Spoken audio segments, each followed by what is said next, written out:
Eduardo described that day as being hauled out of the box that he was being kept in and having his eyes duct tape shut.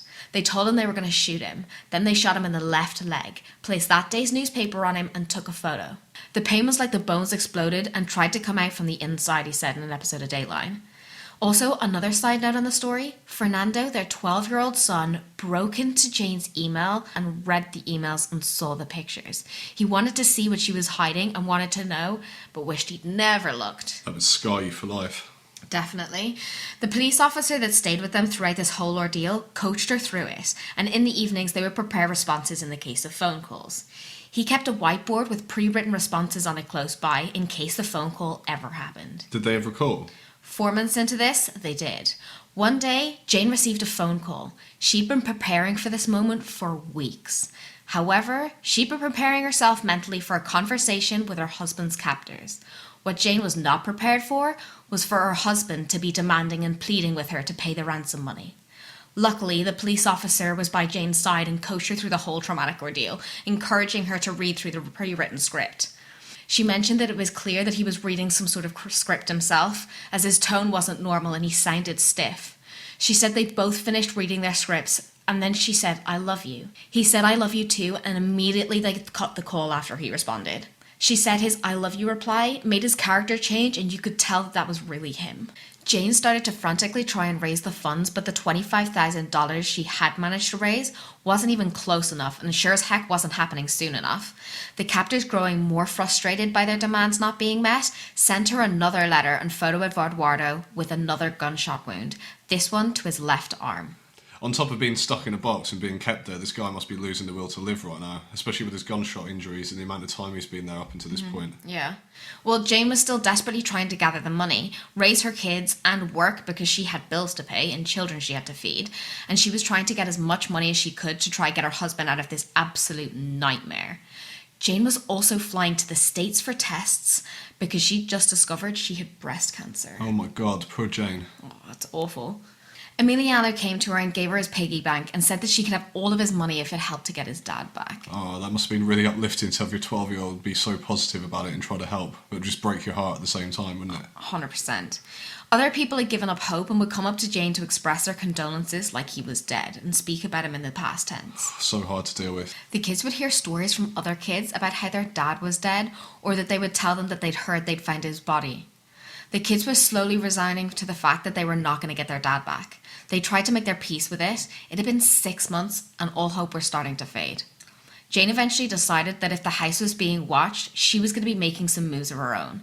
She hired a moving company to come with boxes and bubble wrap and rearrange the furniture and half-pack some of it so it looked like she was giving up and moving away.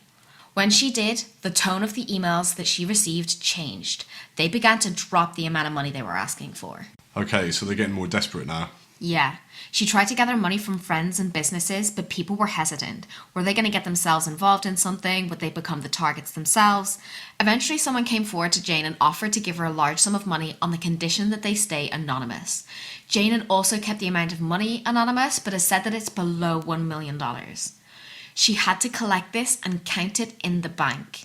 They were requested in $100 bills, unmarked. She had to carry these through the town and not draw suspicion, even stopping to talk to people on the street, putting her bag down between her feet like it was a casual yoga bag. The AFI agent was still by her side, living in the house. Jayne had an agonising wait until the kidnappers finally agreed. However, it had to be dropped off to them in a secret location with no police. 2 brothers that worked on the ranch volunteered to drop off the money. Jayne first required proof that Eduardo was still alive. They sent this proof to her via a photo of Eduardo shaven in a white t-shirt holding that day's newspaper. The 2 brothers were told to go to one location where they found a note leading them to another location with another note, like a treasure map of clues to various locations. They were told to put a white letter T on the side of their car. They figured this is probably to allow the car to be tracked and followed by the captors to make sure that it was a smoother and cleaner operation. Eventually, the brothers were led to the last location and clue. One was to go inside the warehouse with a bag of money. They figured they may not receive Eduardo right away, but they did not expect what happened next. Jayne and the police officer stationed at the house got a frantic phone call from the brother waiting inside the car. The brother who went into the warehouse didn't come back out. They'd kidnapped him too. Whoa, speechless. Well, Jayne was left with no money, no husband, and now one of her employees was taken. She felt desperate.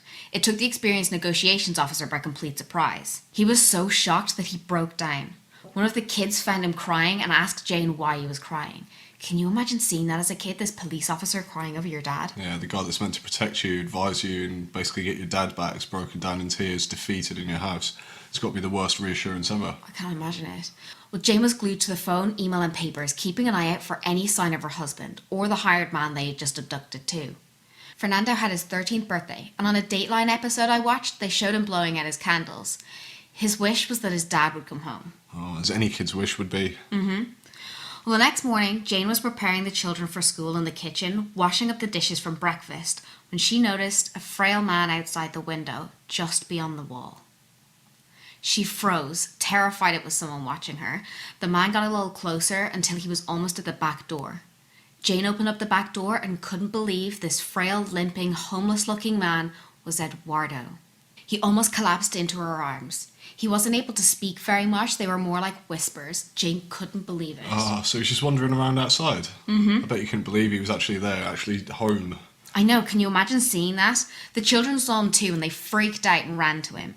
Fernando said when he hugged his dad, he could feel all his bones, like his hips and his ribs. It was just something he was taken aback by. But I mean, your dad's just come home alive, so it's not like you're going to dwell on it. Eduardo asked Jayne for her banana pancakes whilst at the door. Oh, He said that whilst he was in the box in captivity, he had always dreamed of this moment, and in those fantasies, she was making his favourite banana pancakes, and he wanted it to be real.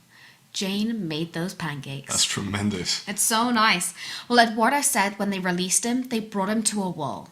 It was a cemetery wall and told him to face it. They told him to count to 200. He was so terrified that he counted all the way to 200 without turning around. Well, yeah, every second, just in case. When he reached 200, he removed the sack from his head and looked around. He wandered to a bus stop and there was a man there. He asked for the directions to his town and the man confirmed that he was at the right bus stop. Eduardo had pesos in his pocket. Eduardo walked back up the lane to the ranch. That home stretch must have been so exciting. How long exactly was he kidnapped for then? Eduardo spent a total of 225 days in captivity. He lost 38 kilos. He said he was so shocked at his appearance as he hadn't seen himself in 7 months. The first time he saw himself in a mirror and he lifted his t-shirt, he had to pull it back down because he couldn't believe it was him. Jeez. He had severe malnutrition, liver damage, 3 broken ribs, a concussion and severe stomach infections, not to forget the 2 healing gunshot wounds. But slowly he came back to life, gaining weight and healing. Eduardo would follow Jayne everywhere after that and he wouldn't let her out of his sight. You'd think that that's where this nightmare stops, but unfortunately for the Valsecas, it wasn't over yet. They were being watched. Oh, God. Eduardo had returned, but basically the people who did it are still out there. There's so many questions left unanswered. Who did it? Where were they? Would they be caught? Would she ever get the money back? Would they ever be safe again? What happened to the man she'd hired who had also been kidnapped?